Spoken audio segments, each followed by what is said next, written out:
Gervonta Tank Davis, Ryan Garcia. Officially a done deal. Officially on boxrec. But we got a new date. It's not that bad of a postponement. It's just a week later. It's happening on April 22nd instead of April 15th. However, we do not have a venue for the fight yet. I'm pretty sure within less than a week's time we will have a venue for this fight. So no big deal.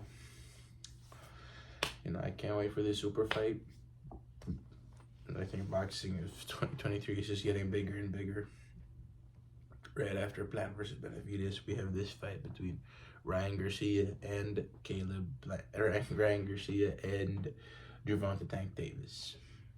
Now, once again, due to the catch weight, I believe that Tank Davis has his chances up at 70 to 80% of winning. It's at 136. They might as well just make it for the WBA lightweight championship. It's just 1 pound over.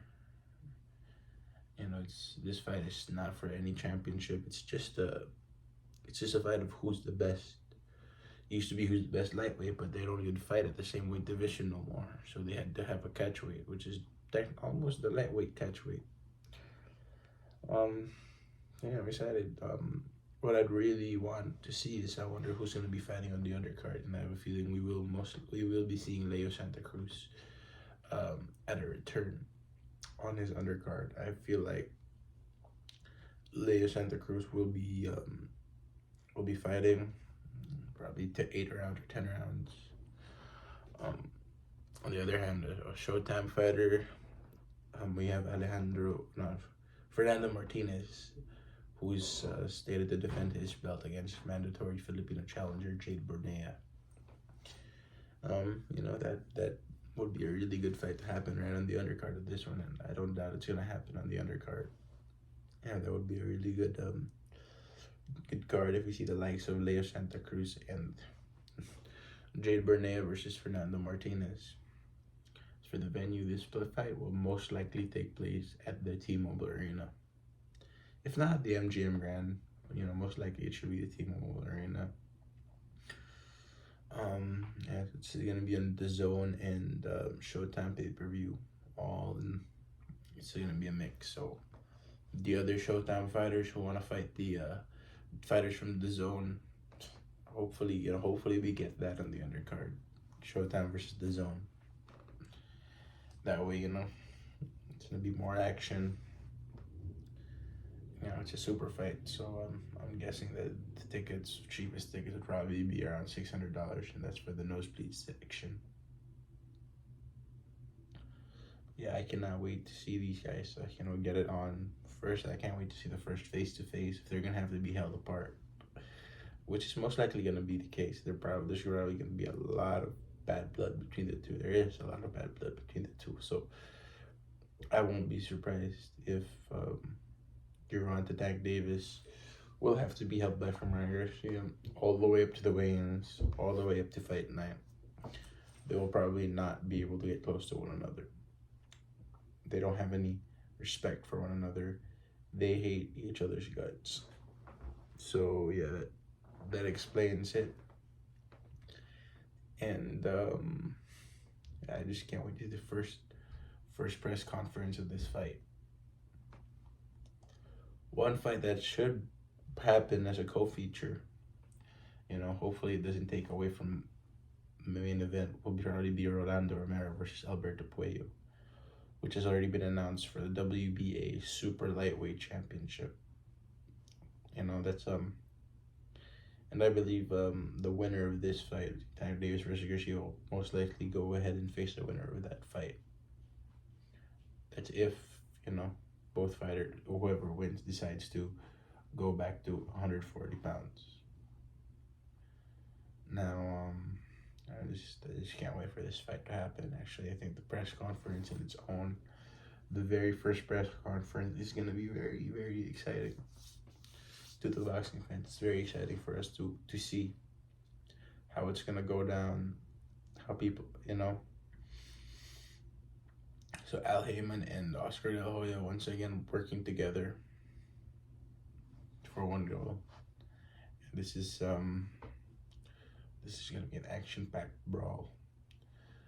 Actually, not much of a brawl. It's gonna be an exciting fight between two technical fighters, but eventually it's gonna turn into a brawl. Eventually, emotions are gonna kick in. Both fighters are gonna lose all skills. They're gonna piss off their trainers, and they're gonna try to take each other's head off. And that's when, you know, that's when the excitement begins, and that's when one of each of the fighters, each of them are gonna be exposing themselves to a knockout blow and risk getting knocked out, but they don't care. And I guess none of them care. The fact that this fight happened is already a victory for both of them. So I guess they're gonna leave it all out on the line, and if I'm not mistaken, both men are willing. Both men are willing to leave their life on the line for this fight. Both men are willing to die in the ring at that fight. And I believe that this fight is going to be one that's going to be talked about for 10 years, 20 years. It is history in the making, history at its finest. April 22nd, Las Vegas, Nevada. Gervonta Tank Davis versus King Ryan Garcia. You do not want to miss this fight. It's probably going to be expensive on pay-per-view too. I guarantee you that this fight will be a fight that neither of the fighters are going to forget. And after this fight, Ryan Garcia and Gervonta Tank Davis will never be the same again. They won't. But one thing I really hope, and I've said as I've said before, I hope that Ryan Garcia can maintain his power at this catch weight of 136 pounds. And I think it takes a lot from him to have to cut 4 extra pounds. You know, it's not like he's been weighing 137, 138 in the last 2 weigh-ins. He was right on the nose at 140 pounds. So that's just my input on that. And it happens exactly 1 month after Caleb Plant versus David Benavidez. So boxing fans do not get a break from these super fights. They do not. And I'm excited for this fight. And I believe that hopefully they won't be too damaged after this fight to have to rest and recover for a whole year before fighting again. I hope that 6 months minimum 6 months max will be enough for them to, to recover and make another, and fight again later in the year.